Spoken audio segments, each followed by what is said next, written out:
Hello Year 11. Sorry I'm still not with you. Today we are looking at simple and giant covalent structures. So that is your title for today. We're going to be looking at two substances, diamond and graphite, looking at the bonding in those substances and their structure and how that relates to their properties. So you've got some keywords to write down and you've got a do now task. So pause the video while you get that done.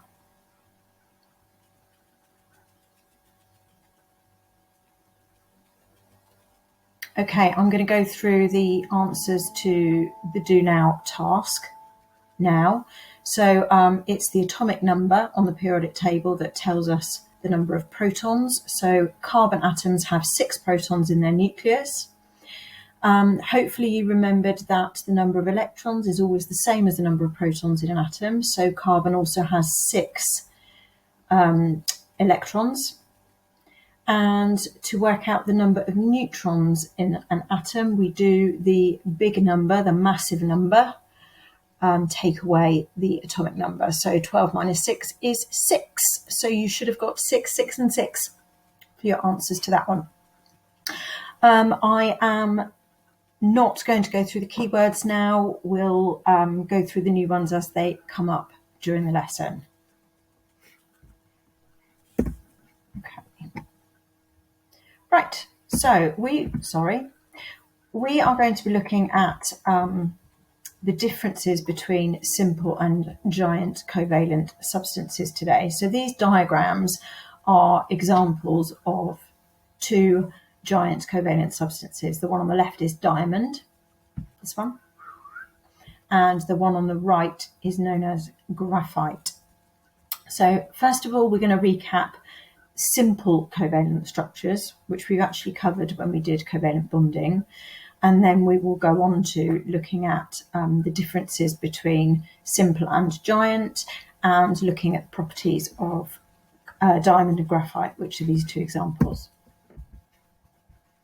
I'm on the slides. Right, so here we have a diagram of a molecule called methane. So you can see it's made up of one carbon atom and it's covalently bonded to 4 hydrogens. You might remember from our covalent bonding that covalent bonding applies when 2 non-metals join together. Remember, atoms always bond together to try and get a full outer shell. And in covalent bonding, we don't get giving and taking of electrons, we get sharing of electrons. So this carbon atom has 4 electrons on its outer shell. It needs 4 electrons. The rule with covalent bonding is that if you need one, you share one. Hydrogens have got 1 electron. That first shell only can hold 2. So to get a full outer shell, hydrogen needs 1. So each hydrogen shares 1 electron. The carbon shares 4 electrons, but 1 each with each hydrogen. So this is what we call a simple molecule. It's just a few atoms bonded together. The bonds here, the covalent bonds, are really, really strong, but we've got a very small molecule, just a few atoms. Now, in a giant covalent structure, we've got, again, very, very strong covalent bonds between atoms, but this repeating sort of pattern you can see here will just go on and on and on and on and on. So millions and millions of atoms joined together in this repeating structure. So very, very different to this very tiny, small, simple molecule. And therefore, the materials and substances are very different.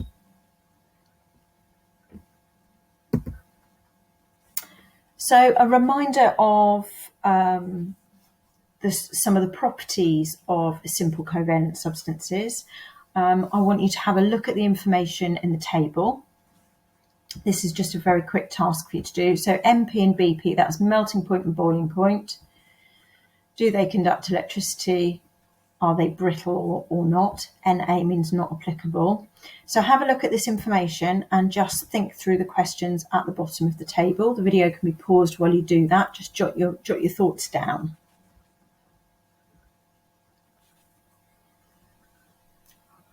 I'm going to go through the answers to those now. With the melting and boiling points, question 1, hopefully you notice that the melting and boiling points are really low. They're all below 0 degrees, which means that all of these substances, oxygen, sulfur dioxide, and carbon dioxide, are actually all gases at room temperature. Generally speaking, simple covalent substances have very low melting points and boiling points because although, I'm just going to go back to my picture, although the covalent bonds here are very strong, the forces between this molecule and the next molecule and the next molecule and the next molecule are going to be very weak. And so it's really easy to separate them. You don't need much energy. And so their melting and boiling points are low. Oops. Why do none of these conduct electricity? Well, electricity is a flow of electrons, and there are no free electrons in covalent substances, in simple covalent substances. So they will not conduct electricity. And number 3, when they are solid, they are brittle. So it doesn't apply to these 3 substances because we would rarely find these as a solid. We'd have to get them super, super, super cold. But in simple covalent substances that are solids, such as iodine, they are brittle. Well, brittle means it's fairly easy to break them. That's what we mean by brittle.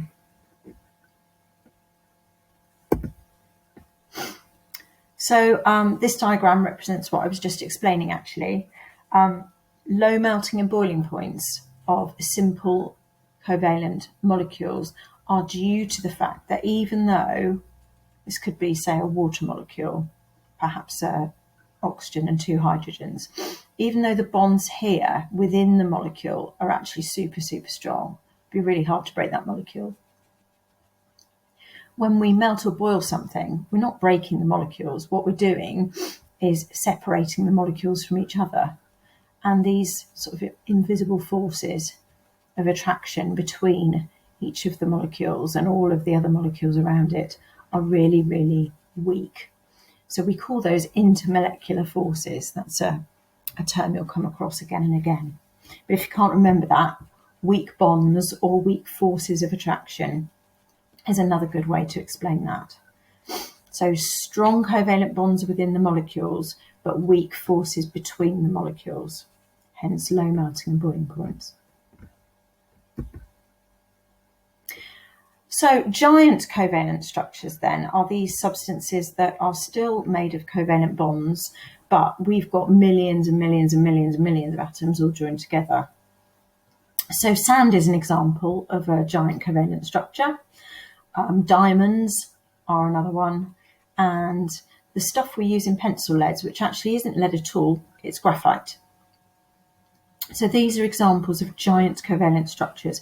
And because we've got millions and millions of atoms held together with really strong bonds, they're very, very strong and hard substances because it takes a lot of energy to break those bonds with force. They've also got high melting and boiling points because it takes a lot of energy to break those bonds by heating.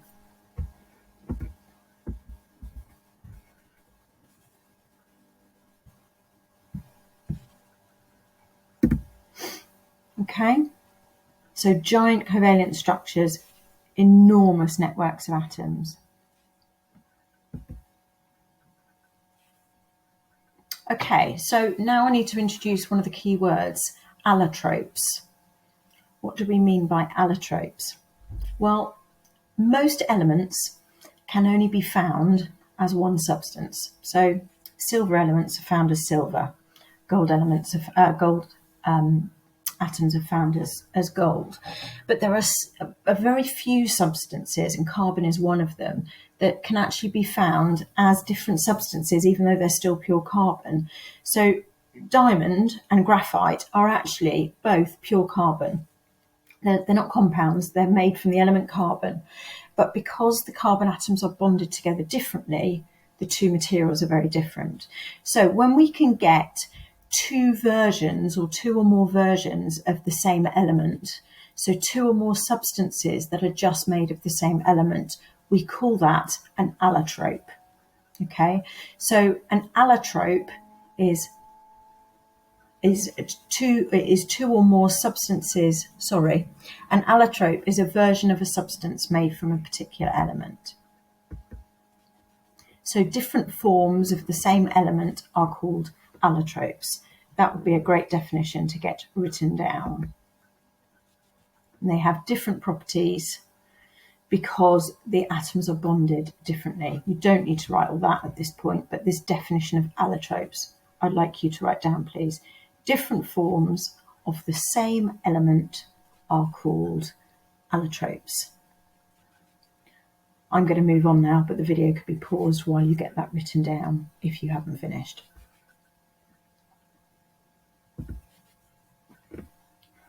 Okay, quick video clip to show you about carbon allotropes, i.e. diamond and graphite. There is mention of fullerenes in this video towards the end. You don't need to worry about that today. That will be something we have a look at in the next part of the lesson. Sorry, you will need to look at it today, but not till the next lesson. In today's video, we're going to learn about the structure and properties of two allotropes of carbon, diamond and graphite. And we'll consider the other allotropes, graphene and fullerenes, in the next video. First though, you might be wondering what an allotrope is. Basically, allotropes are different structural forms of the same element in the same physical state. So if we consider carbon in the solid state, it can take lots of different forms, like diamond, graphite, or fullerenes. So these are all different allotropes of carbon. Both diamond and graphite are giant covalent structures, which means that they're made of a regular lattice of covalently bonded atoms, which makes them both very strong. In diamond, each of the carbon atoms is covalently bonded to 4 other carbon atoms, which is the maximum number of bonds that carbon can make. This forms a regular 3D pattern, which you're fortunately not going to have to draw, but you do need to be able to recognize this sort of structure. As each of these covalent bonds is really strong, it will take loads of energy to break them, and so diamond itself is very strong and has a really high melting point. However, it doesn't conduct electricity because it has no free electrons or ions that can move around. Now, let's compare these features of diamond to those of graphite. First, each carbon in graphite is bonded to only 3 other carbon atoms, rather than 4 in the case of diamond. Second, the atoms are arranged into hexagons that together form large flat sheets, which are then arranged on top of one another to form lots of layers. However, these individual layers are only held together weakly, as there are no covalent bonds between them. This means that they're free to slide over one another, which makes graphite relatively soft when compared to diamond. That said, graphite still has a very high melting point, because the individual layers are strongly held together with covalent bonds. Now, do you remember how earlier we said that carbon atoms can make 4 covalent bonds each, but in graphite they only make 3? Well, that means that each carbon atom in graphite has 1 spare electron that it's not using in bonding. Instead, this electron becomes delocalized, which basically means that it's free to move around. And all of these free electrons allow the graphite to conduct electricity and heat. Before we finish, it's worth mentioning that a single layer of graphite is known as graphene, and scientists can actually isolate these individual layers and use them to make other structures, such as spheres and tubes. We call these structures fullerenes, and we explore how they work in the next video. Anyway, that's everything for today. If you enjoyed it, then please do give us a like. Okay, so the video started to show you how the atoms are bonded together in diamond and graphite. And remember, I've said time and time again in this topic that it's the structure and bonding of atoms within materials and substances that makes them the way they are. So just to recap what he said, in diamond, and remember this is just a small section of diamond, a piece of diamond would actually contain millions and millions and millions of atoms in this arrangement. But each carbon in diamond has got 4 covalent bonds with 4 other carbon atoms. So remember, carbon is in group 4, which means it's got 4 outer electrons, or valence electrons as we call them, and it forms 4 single covalent bonds with 4 other carbon atoms. Really, really strong bonds, millions and millions of these atoms strongly bonded together. So diamond is very hard. And there are no free electrons, so diamond can't conduct electricity. Graphite, on the other hand, is made up of carbon atoms where only 3 of the 4 outer electrons bond with another carbon atom. And that gives rise to this sort of hexagonal repeating pattern, but it's just a flat repeating pattern forming these great big layers of sort of hexagonal rings of carbon atoms. And the layers sit on top of each other. And while we've got really, really strong bonds between carbon atoms, we've actually got really, really weak forces between the layers, a bit like the weak forces we talked about between small molecules. So these layers can actually slide over each other, and that makes graphite really, really slippery and soft. So graphite is used, it's actually added to things like oils to help them with lubrication, because it's so slippery. And it's also what we use in pencil leads, because as you glide your pencil across the paper, what you're getting is layers of carbon atoms basically sliding off the end of your pencil lead onto your page. Now, I also mentioned that only 3 electrons are involved in covalent bonding with 3 other carbons. So that means that each carbon atom has got a free electron. In other words, an electron that's free to move around. It's not held next to the atom or in a bond. And it can flow through the material just like the free electrons that we talked about in metals when we looked at metallic bonding. And so graphite is one of the few non-metal substances that can actually conduct electricity, because these free outer electrons can flow through the material. Okay, right, you've got an information gathering task to do now. So you should have, or your teacher will have, a information sheet for each pair to look at, and also a worksheet for you to complete. You should have one each of those. So that's the information sheet. So if for any reason you haven't got that, then the video can be paused with that on the screen. And that is your worksheet. Okay, now you should be able to answer almost every question on this from the information on the information on the information sheet. I'm being distracted because I've realised that the formatting of this isn't right, but I'll make sure the printer copies you've got correct. So most of the information is on the sheet. There might be a couple of questions that you sort of need to put your thinking caps on for. Your teacher will have an answer sheet. So I would suggest you spend probably, I'm guessing, I don't know, 15 minutes or so completing the sheet now, and then a bit of time to go through the answers. Your teacher should be able to read through those answers, and you can check them off on the screen. Check them off on a sheet. And that is not your last task, because I've also got a quiz. If there's time after you've done this, then we can go on and do the quiz. So pause now to get the task done, and if there's time, the quiz comes next. Okay, quick quiz. What's this? You jot your answers down at the back of your book or on your sheet or whatever you're using. And this.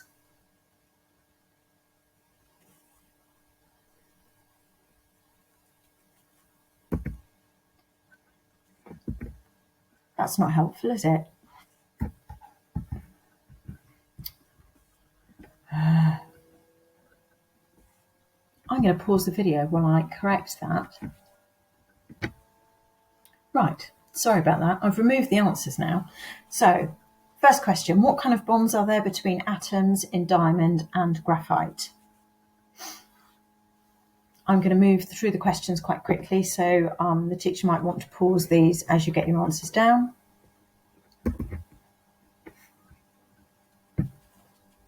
How are the layers of graphite held together in graphite? So what would we call the forces or bonds between those layers?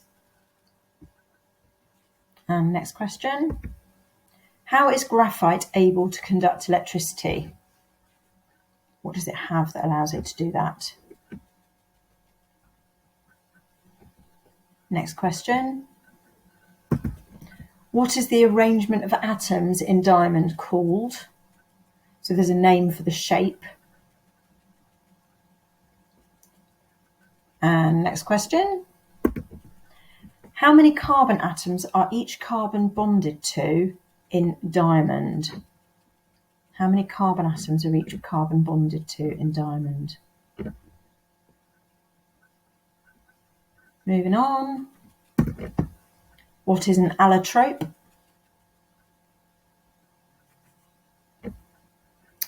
Next question. What does the weak intermolecular force between the layers in graphite allow them to do? Sorry, that should say, what do the weak intermolecular forces between the layers in graphite allow them to do? And why is this useful? And next question. Why do diamond and graphite have high melting points? How many carbon atoms are each carbon bonded to in graphite? Next one. Why is diamond a poor conductor?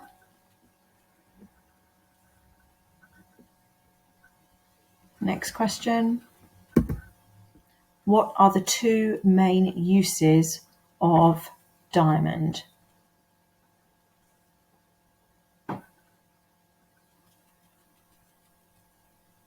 Okay, we're going to go through the answers now. So on the first slide I showed you, which was the pictures, the one on the left, I think, was graphite, and the one on the right was diamond. Graphite is the one with the hexagons and the layers. Okay, answers to the main questions. What kinds of bonds are there between atoms in diamond and graphite? That's covalent.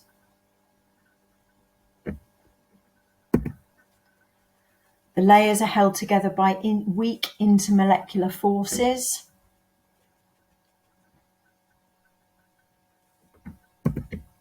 I'm going through this quickly, so you may need to pause. How is graphite able to conduct electricity? It has free moving delocalized electrons, or if you just said free electrons, that's fine.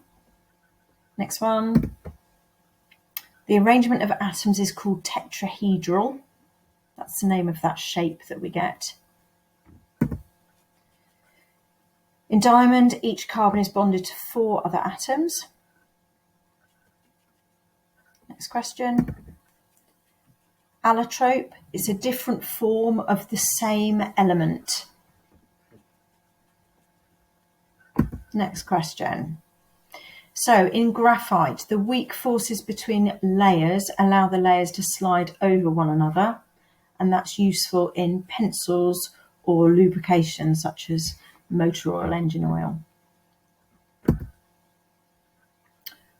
Why do diamond and graphite have high melting points? Because there are so many strong covalent bonds. In graphite, each carbon bonds to 3 other carbons. Diamond is a poor conductor because there are no free electrons. And the main uses of diamond are drill bits and jewellery, and cutting rocks and things. Okay. Right, we are going to have a look at an exam question now for the last part of the lesson. So this is a written task. This type of 6-mark question, QWC, as you may know, means quality of written communication. In this type of question, the spelling and grammar in your answer is important to get full marks on the answer.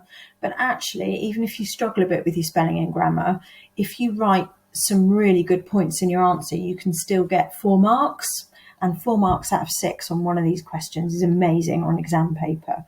So we're just going to have a look at how we might approach this sort of question, and then you're going to have a go at doing it and self-marking. So the question we're going to look at is describe and explain the properties of diamond and graphite in terms of bonding and structure, and relate their uses to these properties. So we're basically taking all of the information that you've just churned out in the quiz and that you have put on that worksheet you've worked your way through. We're going to look at how we would structure that and bring it all together to answer a really, really good exam question and get ourselves some decent marks on a paper.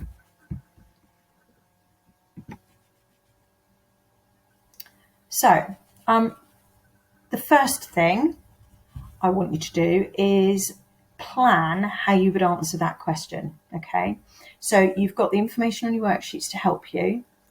Start off just by writing bullet points. Let's think about exactly what we need to include. So, describe the properties of diamond and graphite. That means just say what the properties are in the first instance. Are they hard? Are they soft? Do they conduct electricity? Are they slippery? Etc., etc. But it also says in terms of bonding and structure. So we also need to describe what the bonding is like and what the structure is like in both diamond and graphite. Lastly, and relate their uses to these properties. So we've got to say what they're used for and how that relates to the properties that we've identified. So the next thing I want you to do is for each of diamond and graphite on your paper, this doesn't have to be full sentences, this can be scribble, okay? Make a note of the type of bonding, how many bonds the carbons form, what the structure's like, is it the tetrahedral structure or the layers, and what the substance is used for and why it will be used for that. So thinking about your properties, okay? So probably 5 or 10 minutes just collating that information that you've already got on your sheet into these bullet points so that we can then pull that all together in a coherent answer to an exam question. So pause the video while you do that. Okay. Right, I'm going to move on to the next part of the task now.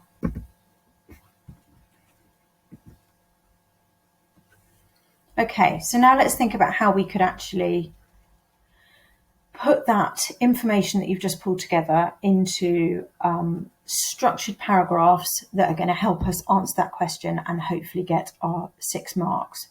Remember, spelling and grammar is not everything in these questions. It's important, and if you do it well, you'll get those extra marks. But if you are somebody who struggles with your spelling or grammar, that is never a reason to ignore these questions. You can still get at least 4 of the 6 marks if you've written good information. So what I've done here is given you some sentence starters, which you could use along with the information you've just pulled together in your bullet points to try and write 2 paragraphs, one about diamond, one about graphite. Okay. Now, if you can complete every sentence well, then you're going to be well on your way to 6 marks. In fact, when we look at most mark schemes, you only need maybe 3 points for each, as long as you've addressed each of these things. 3 comments or sentences about each element is often enough.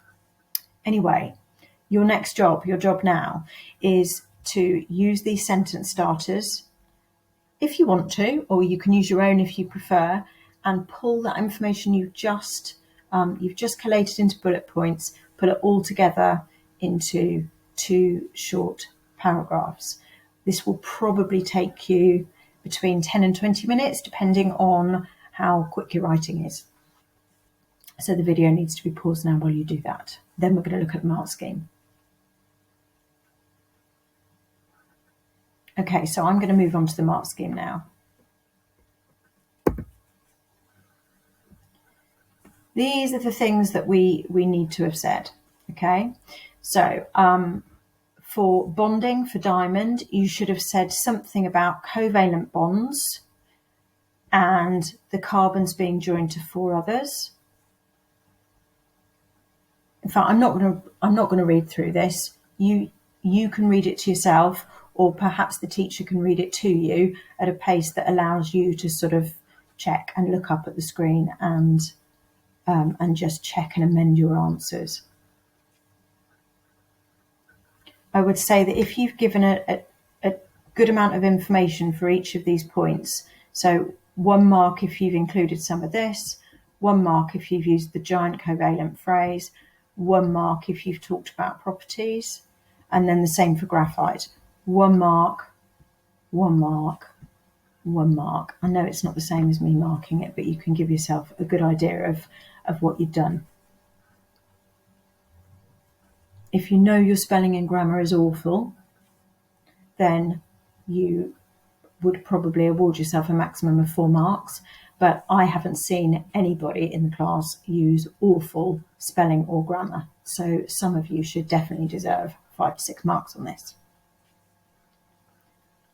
I'll shush now and you can pause the video.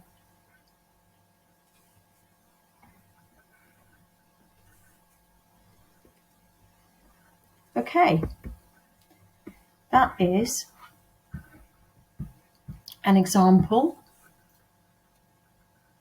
for you to have a look at of a sort of model answer. Again, you can pause and have a look through that.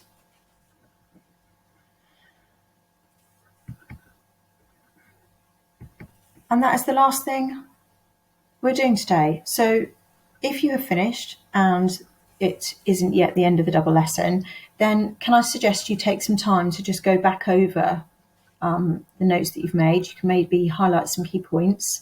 You could maybe test yourself on, or test the person next to you on some of the things that you have learnt today. Or perhaps your teacher could rewind the video back to the quiz. If you didn't get everything right when you did the quiz first time, you could spend a few minutes revising and then go back through that quiz and see how you get on.